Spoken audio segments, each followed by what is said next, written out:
ரொம்ப கத்தி இதுக்கே இப்படின்னா என்ன அதுக்கு மேலே அன்னைக்கெல்லாம் கத்தி என்னமோ ஆயிட்டோம். ஜனநாயகம் வருது, அதுதான் இப்போதைக்கு எல்லாருக்குமே டார்கெட்டு.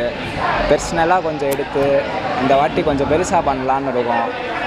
கண்டிப்பாக. ஆனால் எல்லா தேட்டருமே ஆஸ் யூஸ்வல் விஜய் படம்னாலே மதுரையே கொஞ்சம் ரொம்ப இதாக பேசும். இப்போ விஜய் அரசியல் வந்தனால சும்மாவே அவர் படத்தை தடை பண்ணுறது, தள்ளி வைக்கிறது, அந்த 4 மணி ஷோலேருந்து 9 மணி ஆக்கினது விட்டால் இப்போ விட்டால் 12 மணி போயிடும் போல். FDFSலாம் 9 மணிலேருந்து 12 மணி போயிடும் போல். இல்லை படமே விட மாட்டேன்னு கண்டிப்பாக ஏதாச்சும் அது வரும், கண்டிப்பாக வரும். அதில் விஜய் வேறு போலீஸ் ட்ரெஸ்ஸில் இருக்குது. அதனால் அது என்ன கான்செப்டுன்னு தெரில. அதை பார்த்துட்டு அவங்க ஓகே சொல்கிறதா இல்லையான்னு வேறு இருக்குது. எவ்வளோ பிரச்சனை வந்தாலும் பரவாயில்ல, விஜய்க்கு நாங்கள் சப்போர்ட் பண்ணிட்டே இருப்போம். எப்பவுமே அவர் பின்னாடி நாங்கள் இருப்போம். அவர் பின்னாடி நாங்கள் இருக்கோம். நாங்கள் இருக்கிறவரை அவரை ஒன்றுமே பிடுங்க முடியாது அவரை. அவ்வளோதான். பார்க்குறீங்களா இருந்துச்சு, பயங்கரமாக இருந்துச்சு, பயங்கரமாக இருந்துச்சு. ஃபுல்லாக அப்படியே ஸ்டார்டிங்லேருந்து எண்டிங் வரைக்கும் வைப்பாக தான் இருந்துச்சு. தளபதி விஜய் அண்ணா பரம்பரை இன்னைக்கு விஜய் அண்ணா சினிமாவுக்கு 33 வருஷம் ஆச்சு. அதை விட்டு நீ மதுரை சோழமலை தேட்டரில் கிராண்ட் செலிப்ரேஷன் பண்ணியிருக்கோம். மெர்சல் ரொம்ப சந்தோஷமாக இருக்கும் உண்மையிலேயே. 2017 தீபாவளிக்கு ஓப்பனிங் ஷோ பார்த்தேன். இன்றைக்கி அதே மணிக்கு பார்த்த மணிக்கு இருந்துச்சு, அதை விட பயங்கரமாக தான் இருந்துச்சு. ஒன்று சொல்லிக்கிறேன், 2026 CM கண்டிப்பாக எங்கள் விஜய் அண்ணா தான் வருவாங்க. எங்களுக்கு எல்லாத்துக்கும் நம்பிக்கை இருக்குது. இன்னொன்று, இன்னும் 10 நாள் வெயிட் பண்ணி பாருங்கள். ஜனநாயகன் படம் வருது. பொங்கலுக்கு தமிழ்நாடே பதறம். தேட்டர் எப்படி இருக்குன்னு நீங்கள் பார்ப்பீங்க. அதுக்கு ரிவ்யூ கொடுக்க வரணும். இன்னொன்று சொல்லிக்கிறேன், எல்லாரும் இந்த எஸ்கே ரசிகர்லாம் தேவையில்லாமல் படத்தை விடுறேன் அது இதுன்னு இது பண்ணிக்கிறாங்க. படம் ஓடாது வீமுக்கிட்ட விடுறாரு. நல்லா ஆம்பளை சிவகார்த்தி அரசியன் விடுறது 9 படம் விடணும். அது எதுக்கு ப்ரோ 14 விடுறாரு? சிவகார்த்தியில் எங்களுக்கு குழந்தை ப்ரோ, ஸ்கூல் படிக்கிற மாதிரிக்க என்னமோ தெரியாதனமா விஜய் நான் அவர்கிட்ட கண்ணை கொடுத்துட்டாரு. உடனே சிவகார்த்தி அரசியலை கையில் பிடிக்க முடியல. போக்கிரியில் நம்ம தளபதி சொல்லியிருப்பார், என்னன்னா கண்ணு கீழே கிடச்சுன்னு சொன்னேனே அது என்னது தான் பாரு, புல்லட்டு கூட என்கிட்ட இருக்கிற அந்த மாணிக்க. சிவகார்த்தியனா குழந்தை ஸ்கூலுக்கு போகிற மாணிக்க. எங்கள் விஜயன் அதில் இருக்க வாத்தியார் மாணிக்க. எங்களோட கிளாஸ் விட யாருக்குமே தில்லு இல்லை. விஜயன்னா தளபதி படம் 1000 கூட அடிக்கும் ப்ரோ. ஜனநாயகன் படம் நீ எழுதி வச்சுக்க. சிவகார்த்திய பராசக்தி எந்த தேட்டர்லையும் ஓடாது. அப்படியே ஓடிச்சுனாலும் சின்ன ஸ்க்ரீனில் ஓடினாதான். அதுவும் எவனும் போய் பார்க்க மாட்டாங்க. பெண்கள் லேடிஸ் கூட்டம் போய் பார்த்தாதான். எங்களோட முதலுக்கு தில்லே இல்லை சிவகார்த்தி இருக்கலாம். ஏன் ப்ரோ நீங்கள் வேறு ஜனநாயகன் படத்துக்கான மரண வெயிட்டிங்கு. நீங்கள் எல்லோரும் கண்டிப்பாக வர்றீங்க. ரிவ்யூ ஓப்பனிங் ஷோ நான் தான் கொடுத்துட்டு வெளியில் வர்றேன். கெத்தாக சொல்லுவேன் ப்ரோ, பெருமையாக விஜய் நான் பரம்பரைன்னு. நீங்கள் வேணா பாருங்கள், என் விஜய் நான் விட்டு கொடுக்கவே முடியாது ப்ரோ. குழந்தைய போய் ஏன் ப்ரோ நீங்கள் வேற துப்பாக்கி கொடுத்தவர் இத்தனை வருஷமா தமிழ் சினிமாவை காப்பாற்றி வச்சது எங்கள் விஜயனா தான் ப்ரோ. எத்தனை வருஷம் தான் நாங்களும் இந்த ஹாலிவுட்டை காப்பாற்றுறது? என்ன ப்ரோ நீங்கள் வேற அதெல்லாம் வெறும் பொம்பத்துக்கு வைக்க ப்ரோ. உண்மையான துப்பாக்கி எங்கள் தளபதிட்டு தான் ப்ரோ இருக்குது. ஜனநாயகனுக்கு வருவார் பாருங்க. போலீஸ் கட்டப்போ வேற இது வரைக்கும் அவர் போலீஸை நடித்து எந்த படம் பிளாப் பண்ணதில்லை எனக்கு தெரிஞ்சு. ஜில்லா தெரி இந்த மணிக்கெல்லாம் இருக்குது. போக்கிரி டம்முன்னு எடுத்து பராசக்திக்கு ஒரே சாட்டுனே சங்கு ஊதுறோம் பராசக்திக்கு. ஜனநாயகனே ஓப்பனிஷம் மிரட்டி விடுறோம். ஜனநாயக படம் 8 பேரை வாழ்த்துக்கிறோம். விளாச்சேரி டிவிக்கு பிகில் பிரபு. படம் நல்லா இருந்தது. எப்போ அன்றைக்கி பார்த்த மாதிரியே இருக்குது. தளபதி எப்போவுமே தளபதி தான் எங்களுக்கு. அவர் தான் எல்லாமே எங்களுக்கு. அவர் தான் வரணும் ஆட்சிக்கு. இல்லை அதை எதிர்பார்க்குறோம். நன்றி. ஏற்கனவே பார்த்துருக்கோம். கில்லி வந்திருக்கோம். இல்லை ஒரு தடவை கில்லி படத்துக்கு கொஞ்சம் தான் இருந்தாங்க. இப்போ அதிகமாக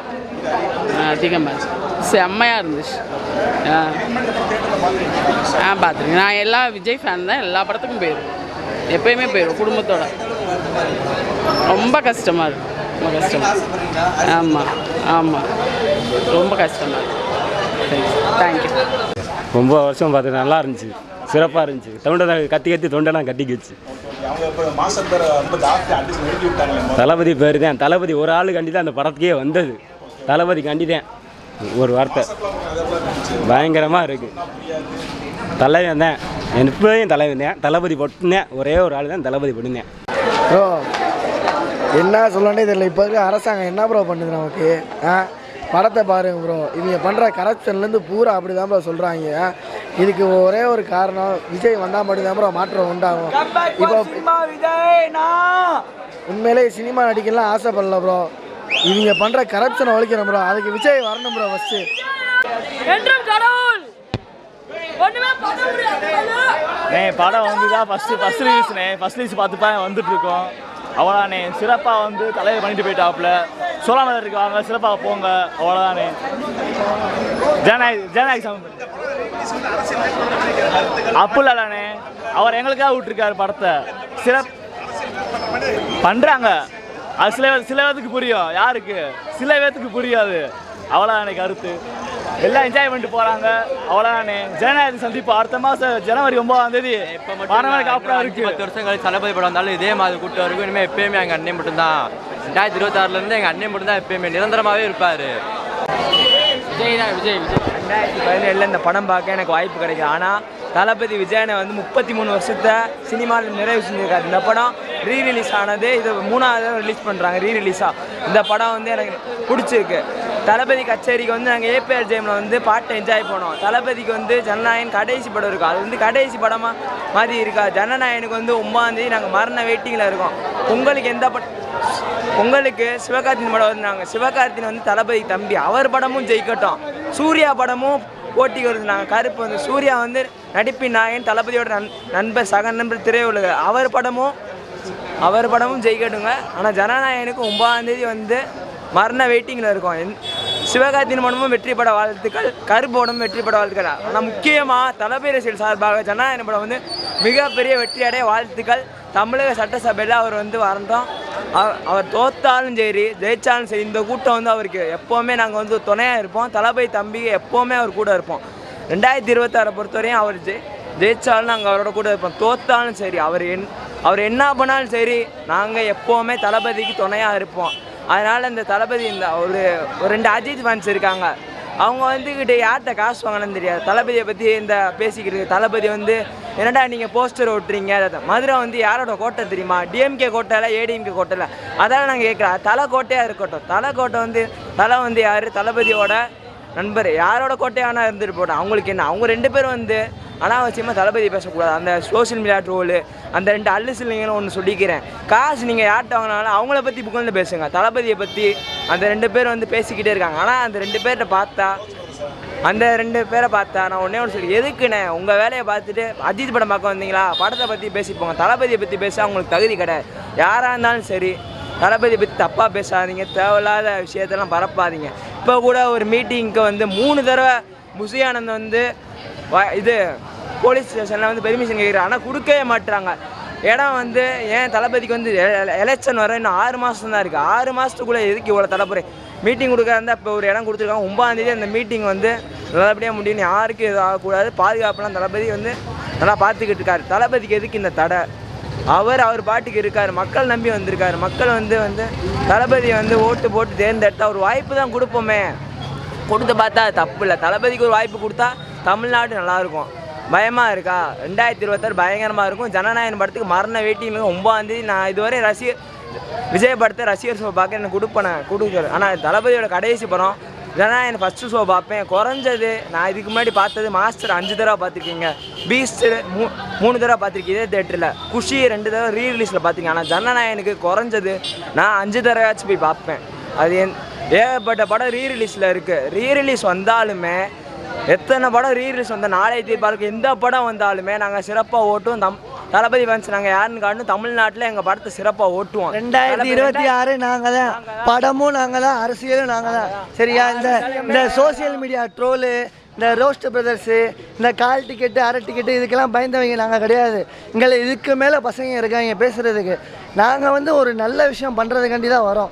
சும்மா வந்துக்கிட்டு இந்த சீமான் மாதிரி சின்ன சின்ன பிசங்களாம் நீ முதல்ல ஒரு சீட்டு ஜெயிச்சுட்டு பேசு, ஜெயிக்கவும் மாட்டுற, வரவங்களே ஏற்றுக்க மாட்டுற, விஜயகாந்த் மாதிரி ஆள் வந்தாலும் அவரையும் திட்டுற, எல்லாரையும் திட்டுற. உனக்கு என்ன தான் பிரச்சனை நான் கேட்குறேன். ஆரம்பத்துலேருந்தே உனக்கு இதான் பிரச்சனையாக இருக்குது. ஜெயிடா ஒரு தளபதி வந்து மரியாதை பேச சொல்லியிருக்காரு, எல்லாரையும் கோவம் வருது, என்ன பண்ண ஜெயிச்சுட்டு பேசணும். அதே மாதிரி இந்த டிஎம்கே நீயே இவ்வளோ பயப்படுற நான் கேட்குறேன். நீ நியாயமானவனாக இருந்தால் நான் மக்களுக்கு எல்லாம் செஞ்சுருக்கேன், உங்களுக்கு எல்லாம் நான் பண்ணியிருக்கேன்ல, ஏன்னா ஓட்டு போட்டு ஜெயிக்க வாங்கி தைரியமாக இரு. நீ 4000 கோடியை வாங்கிட்டு எல்லாம் உன் வீட்டில் பதுக்கிட்டு இப்படி சுற்றிக்கிட்டு இருந்தேன். நான் போன பயம் வரதெல்லாம் செய்யும். எல்லா இடத்துலையும் வந்து பயம். உனக்கு கரூர் விஷயத்த பாதுகாப்பு கொடுக்க வேண்டியது நீ தானடா. பாதுகாப்பு யார் கொடுக்கணும்? கரூர் விஷயத்தில் இப்போ அழகர் திருவிழா மதுரையில் நடக்குது, யார் பாதுகாப்பு கொடுக்குறா? அப்போ அழகர் கொண்டுட்டாருன்னு சொல்லுவீங்களா எல்லாரையும்? மதுரையில் கொலை இதெல்லாம் நடக்காதான் செய்யுது அழகர் திருவிழாவில். ஐயோ சாமி வந்து எல்லாரையும் கொல்லுச்சுன்னு சொல்லுவீங்களா? இல்லை போலீஸ் அப்போ எதுக்கு இருக்குது? எதுக்குங்க இருக்குது? நீங்கள் பாதுகாப்பாக கொடுக்காம இருந்துக்கிட்டு சம்மந்தம் இல்லாமல் ஒரு ஆள் வந்து ஒரு மேலே முழு பழியை போட்டு இப்போ பூரா சோசியல் மீடியா பேர் புறப்புறாங்க. 41 பேரை கொண்டுட்டாரு. கொன்னதை பற்றி பேசுகிறல்ல, அந்த 41 பேர் அவர் வந்து திரும்ப தத்தெடுத்திருக்காரு, அதை பற்றி பேச வேண்டியதானே? தத்தெடுத்திருக்காருன்னா சும்மா கிடையாதுங்க, வாழ்க்கை முழுவதும் தத்தெடுக்கிறார். எஜுகேஷனு என்னன்னாலுமே வந்து நான் பார்த்துக்கிறேன்னு சொல்லியிருக்காரு. சரியா? 2026 நாங்கள் தான் கூட்டணி வந்து போட்டி வந்து டிஎம்கேக்கும் தாவேக்காக்கும் தான் கூட்டணி. அதுக்காண்டி நாங்கள் தான்ன்ற சொல்லலை, கூட்டணி தான் தீர்மானிக்கும். ஓகேவா? 2026 நாங்கள் வருவோம். எங்களுக்கு அடி கொடுத்தவங்களுக்கு பூரா பலமான அடி கொடுப்போம். ஒருத்தனும் இருக்க மாட்டாங்க. அவ்வளோதான். கண்டிப்பாக விஜயன் வருவார். தல ரசிகனா நான் அவருக்கு ஆறுதல் சொல்கிறேன். அவர் வெற்றி பெறணும் கண்டிப்பாக. 41 உயிரை கொண்டது வந்து திமுக எல்லாத்துக்கும். ஆனால் சோசியல் மீடியாவிலும் சரி எல்லாத்துலேயும் பரப்புறது பூராமே விஜயண்ணா தான் எல்லாத்தையும் பரப்புகிறாங்க. அது ஃபஸ்ட்டு இந்த ரோஸ்ட்டு பெறச்சு, இந்த தல ரசிகர்னு சொல்லி இப்போ புதுசாக ஒன்று உருவாக்கிறாங்க. அதே மாதிரி 2 பேர் அந்த பைத்தியங்க இவங்கெல்லாம் கொஞ்சம் மாறணும். ஏன்னா பழைய வீடு இவங்கெல்லாம் புதுசாக உருவாக்குறாங்க, புதுசாக வராங்க. இவங்கெல்லாம் கொஞ்சம் கரெக்டாக இருந்தாங்கன்னா இன்னும் கொஞ்சம் நல்லாயிருக்கும். புதுசாக வராங்க, ரோஸ்ட்டு பெருசு மாதிரி இப்போ 2 பேர் உருவாக்கிறாங்க தல ரசிகர்னு சொல்லி. அட்டகாசம்பரம் படம் பக்கம் வந்தியா, படம் பார்த்துட்டு போயிடணும். அது இல்லாமல் சும்மா தேவையில்லாமல் நான் தல ரசிகன், தளபதி தொண்டன் ஏன் சொல்கிறேன் இதெல்லாம் சொல்லக்கூடாது, தப்பு. அதெல்லாம் சொல்லக்கூடாது. புதுசாக ஒரு மாற்றம் வரணும். 2 கட்சியும் போதும், எல்லாத்தையும் பார்த்துட்டோம்ல. புதுசாக ஒருத்தருக்கு வழி விடுவோம். இன்றைக்கி இவரும் நல்லா நடிச்சுட்டு இவரு நல்லா சம்பாரிச்சிட்டு ஒரு ஃபீல்டு போயிட்டார். இவர் சம்பாரிச்சிட்டு இவரு நல்ல ஃபீல்டு நமக்கு மக்களுக்காக வர்றாரு. அப்போது நீங்கள் என்ன பண்ணுறீங்க? அவருக்கு இடைஞ்சல் பண்ணுறீங்க. இல்லை பழையபடி வந்து இப்போ ஏடிஎம்கேலேருந்து ஆள் உள்ளே வராங்க, செங்கோட்டையெல்லாம் உள்ளே வராரு. அவர் வந்து கரெக்டாக தேர்ந்தெடுக்கிறார்ல. இப்போ லிஸ்ட்டில் நிறைய எடுக்கிறாங்க. லிஸ்ட்டில் வந்து எடுக்கிறாங்கன்னா ஊழல் பண்ணியிருக்காரா, அவர் வந்து இதுக்கு முன்னாடி எந்த ஊழல் குற்றச்சாட்டு இருக்காரா அப்படின்னு அவர் பார்த்து தானே எடுக்கிறாரு. உடனே எடுக்கல. இல்லை இதுக்கு முன்னாடி டிடிவி வந்து முதல்ல ஆதரவு சொல்லிட்டு தான் இருக்கார், ஆனால் எடுத்தார் இல்லை. இதுக்கு முன்னாடி டிடிவி வந்து ஆறுதல் சொல்லிகிட்டே இருக்கார், ஆனால் எந்த இதில் இல்லை. இவர் வந்து அதுக்கு உண்டான இது பூரா அவர் இதுக்கு முன்னாடி ஊழல் இருக்கா, அவர் மேலே இது குற்றச்சாட்டு இருக்கா அப்படின்னு பார்த்துட்டு அதுக்கப்புறம் தானே சேர்க்குறாரு. அப்போ வந்து இவர் கரெக்டான பார்த்துட்டு தான் போகிறாரு. அமைதியாக இருந்தாலும் ரொம்ப சைலண்ட்டாக பேசி இந்த 70 வருஷத்துக்கு எடுத்துட்டீங்க. பேசாமல் ஒரு தலைவர் நல்லது பண்ணணுன்ட்டு வர நீங்கள் ரொம்ப அடிக்கிறீங்க. அப்போது இந்த மாதிரி இருக்கும்போது இளைஞர்கள் பூரா ஒருத்தருக்கு சப்போர்ட் பண்ணும்போது நீங்கள் என்ன பண்ணுறீங்க? தற்கொலைங்கிறீங்க, அணிலுங்கிறீங்க, இந்த சாட்டை திருமருகன் இந்த மாதிரி ஆளுங்கள்லாம் என்ன ஒன்று தலையை இதுக்கு முன்னாடி பேசுனீங்க, ரஜினி இதுக்கு முன்னாடி ஒரு பேசுனீங்க, விஜயண்ணாவை சூப்பர் ஸ்டார் நீங்கள் இப்போ எதிர்த்து பேசுனீங்க. எதுக்கு? உங்களுக்கு தேவையாது? வர்றவங்கள வழி விடுங்க. உங்களுக்கு ஜெயிக்கவும் துப்பு இல்லை, எந்த ஒரு இதுவும் இல்லை. நீங்கள் ஜெயிக்கவும் மாட்டேங்கிறீங்க, வர்றவங்களுக்கு ஆதரவு கொடுக்கவும் மாட்டேங்கிறீங்க, ஒன்றும் அதுக்கு தகுந்த வழி எதுவும் பண்ண மாட்டேங்கிறீங்க. ஏன்? உங்கள் வேலை என்ன? உங்கள் கட்சியை வளர்க்கணும் அப்படின்னா உங்கள் கட்சி வளர்க்கணும். இன்றைக்கி 16 வருஷம் சீமான் கட்சிங்கிறீங்க. எத்தனை மாவட்ட கட்சியெலாம் இருக்காங்க, எத்தனை பூத் கமிட்டியில் ஏஜென்ட் இருக்காங்க, எதுவுமே தெரியல. டேஜை போட்டு ஆகும்னு கத்துறீங்க. இதை இப்போ ரீசெண்டாக மான் ஊருகா இதெல்லாம் யார் கேட்டா? மக்களுக்கு என்ன குறை இருக்குது? 4000 கோடி 5000 கோடி அப்படிங்கிறாங்க. அவங்களுக்கெல்லாம் ஊழல் பண்ணி இன்றைக்கி சொகுசாக வாழ்ந்துட்டுருக்காங்க. மக்கள் அடிப்படை வசதி இல்லாமல் இன்றைக்கி எவ்வளோ கஷ்டப்பட்டுருக்காங்க. இருக்கிறதுக்கு வீடு இல்லாமல் இருக்காங்க, சாப்பாடு இல்லாமல் இருக்காங்க, எவ்வளோ கஷ்டப்படுறாங்க மக்கள். இதெல்லாம் யாரும் எடுத்து பேச மாட்டேங்கிறாங்க. இன்றைக்கி 12000 கோடி. எனக்கு ரொம்ப பிடிச்சதுலேயே மீடியா அதிகமாக பார்க்குறது வந்து ஃபெனிக்ஸ் அண்ணன். அவர் மீடியா நிறையா பார்ப்பேன். அவர் வந்து கரெக்டாக தரவுகளோடு எடுத்து போடுவார். அந்த வீடியோ நிறைய பார்ப்பேன். அவர் சொல்கிறார் 12000 கோடி ஊழலுங்கிறாரு. அப்போ ஏன் பேச மாட்டாங்க? எந்த மீடியா ஏன் பேச மாட்டேங்கிறாங்க? ஒருத்தர் நல்லா பண்ணிட்டு வர நீங்கள் ரொம்ப கெடுக்கு, ரொம்ப குறை சொல்லி அவரை அழிக்கத்தன்னைக்கே தவிர வளர்த்து விட மாட்டேங்கிறீங்க. அப்போ நீங்கள் வந்து அமைதியாக இருந்தால் அவர் பாட்டுக்கு அவர் சைலண்ட்டாக இருந்தாலும் ரொம்ப நியாயமாக நேர்மையாக கோர்ட்டு மூலியமாக எல்லாமே சாதிக்கிறாரு. அப்போ நீங்கள் தான் எல்லாத்தையும் கெடுக்கிறீங்க. இல்லை அவர் சைலண்டாக இருக்கிறது நான் பிரச்சனை. 5 நிமிஷத்துக்குள்ள பேச மாட்டாங்க. 70 வருஷம் பேசி தான் இப்போ 70 வருஷம் பேசி தான் இந்த இப்போ ஆட்சி நடத்திட்டு இருக்காங்க. எந்த இடத்துல பேசுகிறாங்க? இப்போ எந்த இடத்துல பேசாமல் இருக்காரு? எந்த இடத்துல பேசணும், எந்த இடத்துல பேசணும் அவர் கரெக்டாக இது இருக்குங்க. சீமான் வந்து நாளைக்கு தான் பேசுகிறாங்க. இப்போது ரீசெண்டாக ஒரு இதில் போய் பேசினார்ல, எத்தனை செகண்ட் பேசினார்? மக்களுக்கு எவ்வளோ தெளிவான விளக்கம் சொன்னார். 5 நிமிஷம் பேசுகிறோம், நல்லா தான் பேசுகிறது தப்பாக பேசுகிறேன்னு சொல்லல. அது தினமும் பேச வேண்டியதானே? அது பேச வேணாம். ஏன்னு பேசணும்? உங்களுக்கு ஆசை பேசக்கூடாதுண்ணே. ரொம்ப கேள்வி கேளுங்கண்ணே. ஃபர்ஸ்ட் ஆட்சியில் யார் இருக்காங்களோ பேசுகிறாங்க. 70 வருஷம் ஆட்சியில் யார் ஆட்சியில் யார் இருக்காங்களோ அவங்கள்ட்ட கேள்வி கேளுங்க. என்ன எங்கள் அண்ணன் வந்துட்டு ஆட்சிக்கே வரல, வராதவர்கிட்ட போய் இல்லை 70 வருஷம் பேசுகிறாங்கல்ல, வராதவர்கிட்ட போயிட்டு நீங்கள் வந்துட்டு ப்ரெஸ் மீட் அட்டன் பண்ணல, இதெல்லாம் பேசவே கூடாது. ஆமாண்ணே. வீட்டில் இருந்து இதெல்லாம் 5 நிமிஷம் பேச வேண்டியதானே? வீட்டில் இருந்து அது பேசினா நீங்கள் வந்துட்டு ஒர்க் ஃப்ரம் ஹோம் அரசியல் பண்ணுறாருன்னு சொல்கிறீங்க.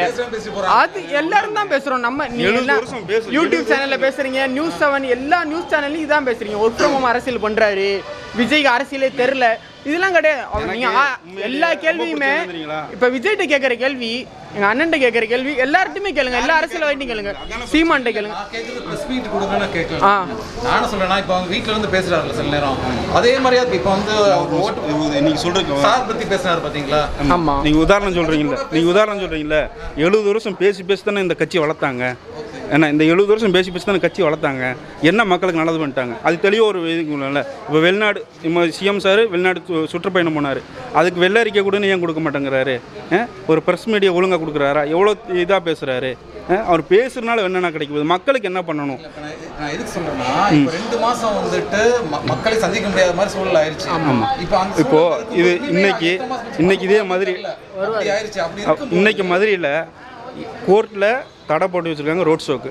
உதயநிதிக்கும் முக ஸ்டாலினுக்கு யார் உத்தரவு கொடுத்தா? அந்த பாலம் திறக்கிறதுக்கு, அந்த பாலம் கொடுத்துருக்கு. இப்போ அம்பேத்கர் பெர்மிஷன் கிடைக்கிறதுக்கு விஜய் அண்ணன் வந்துட்டா மட்டும் ஏன் அந்த பெர்மிஷன் கிடைக்கல? அதுதான் ஒரே கேள்வி. இதுதான். இதே மாதிரி வேலுநாச்சியார் அவங்களுக்கு அவ்வளவு இது கிடைக்குது, ப்ரொடெக்ஷன்லாம் அவ்வளவு ப்ரொடெக்ஷன். முன்னாடி இவங்க டிஎம்கே கவர்மெண்ட் நாங்கள் பார்த்துட்டு தான் இருக்கோம். எங்களுக்கு இதுக்கு முன்னாடி இந்த அரசியல் தெரியாது, எதுவுமே தெரியாது.